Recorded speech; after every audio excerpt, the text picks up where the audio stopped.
I want to speak in favor of the gentlelady's amendment because I think it's just basically the fair thing to do. I also think it will be good for America.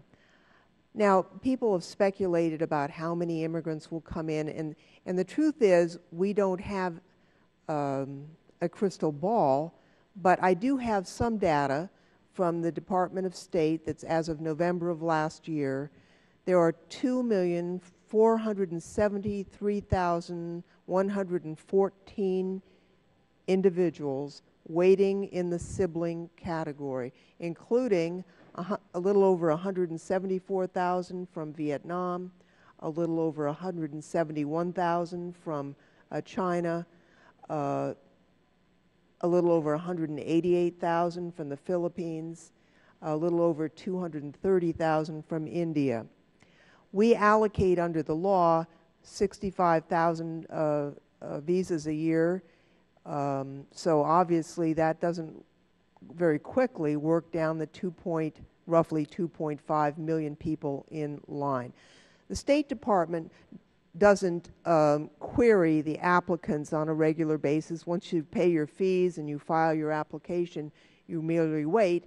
We have experienced a roughly 40% attrition rate in the past years under this visa category, and the reasons are many.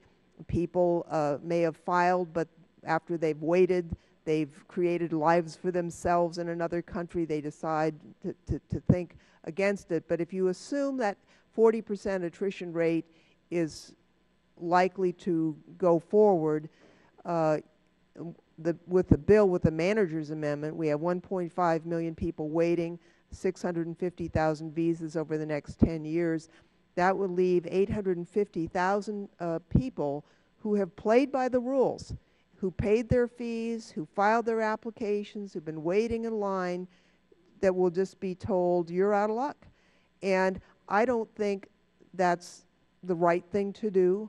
And I also think it's not good for America, because if you take a look at the studies, immigrants, whether or not they come on a profession-based visa or whether they come through family visas, are twice as likely to start businesses in the United States as Americans born in the United States. And these immigrant businesses include not only tech businesses, but non-tech businesses, and they've grown at 2.5 times the national average. So the immigrants that will come in under the family basis historically start businesses and create jobs and do good things for the country. There is another issue, and I know it's not the intent of the committee, but ending the sibling category also will have the pernicious effect of being disadvantageous to women, particularly unmarried women.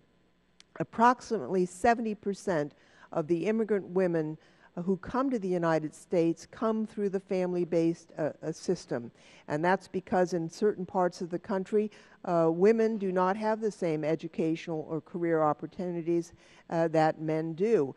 And so under the current immigration system, employment-based visas favor men over women by a nearly 4-to-1 margin, but that is not the case when it comes to family-based immigration. So I think disadvantaging the 850,000 people who will be out of luck under the current system is not good for America. I don't think it's the kind of fair treatment we want to give to people who have lived by the rules that we've set out and who've realigned their lives to comply with our immigration laws. I would note also that, again, this is speculation, but as time goes forward, the attrition rate likely would increase because of age. And also, I think it was Mr. Issa, but perhaps it was another member who mentioned that individuals who wait a long time would become elderly. We need to recall that the